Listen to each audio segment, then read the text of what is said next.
Hi, it's Barry Bassner. I thought I'd record a video just to explain a bit about this workshop, about why I've done it, what's in it and who's it for. So I've been working with imagery for, 40 plus years, 43 years now I think it is, as a photogrammetrist and cartographer, using it in GIS, using it in metrology, industrial measurements, and in inspection and structural inspection. And I've always had two big problems, and I think you probably have them too. How do we maintain quality of imagery, make it consistent and good enough for the workflows we may be using, whether that's photogrammetry or stitching or a whole slew of different things. A typical example I'm working with at the moment is hundreds of photographs of tunnels, and trying to get the lighting consistent so we can use it for inspection and also for AI as well, AI fault detection. It's just one area.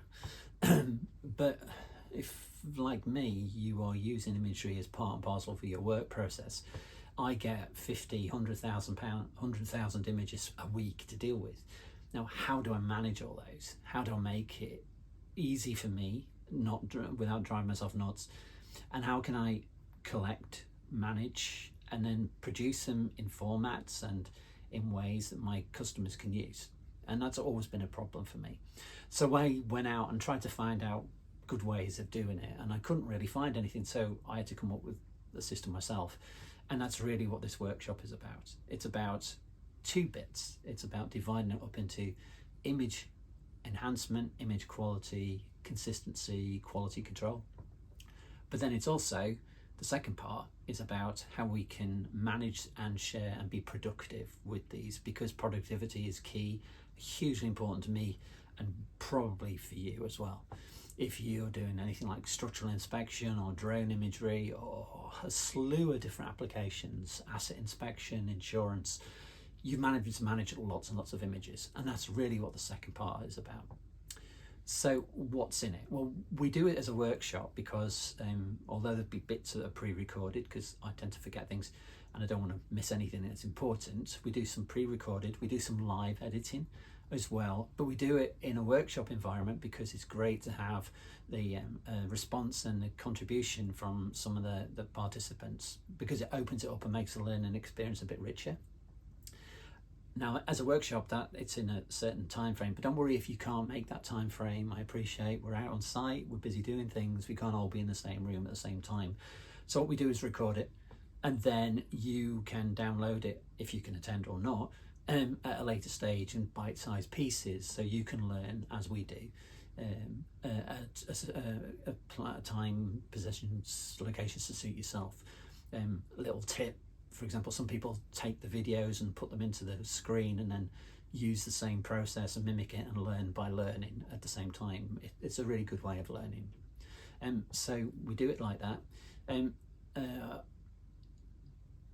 The advantage of doing it that way is we get to cover quite a lot of information very quickly.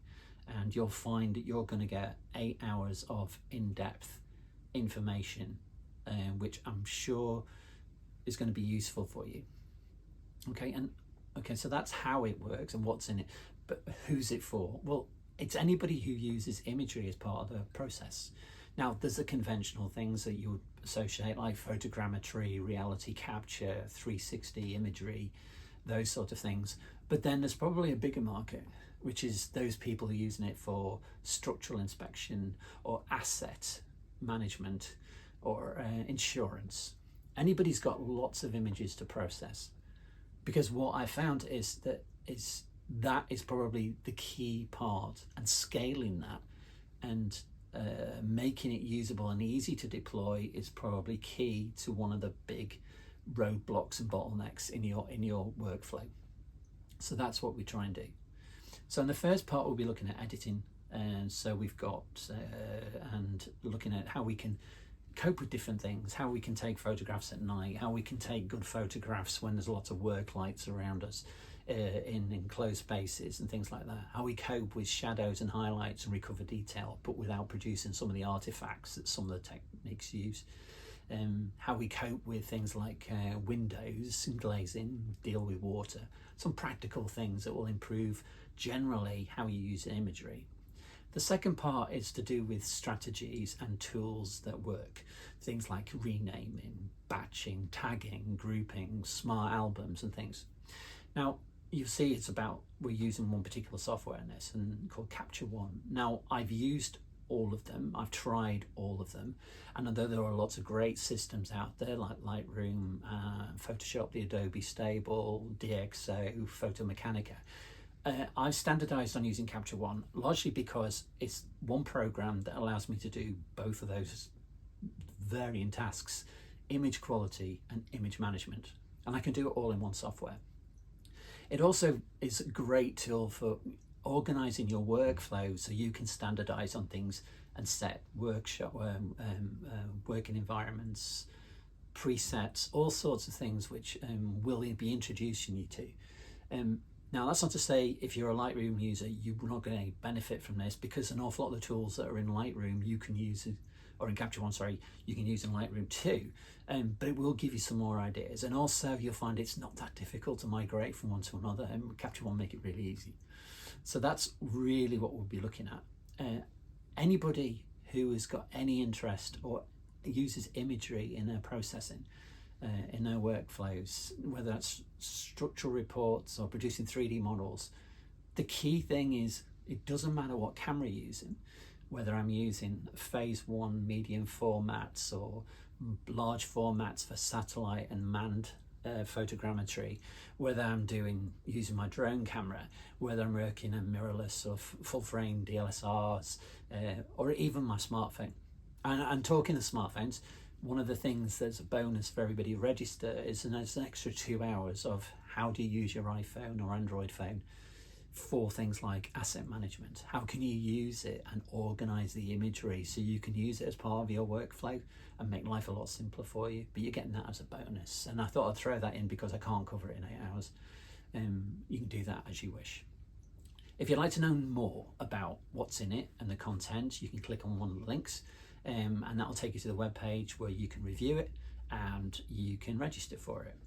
The course is taking place in January. Dates are available to confirm. As I say, if you can't make those dates, don't worry.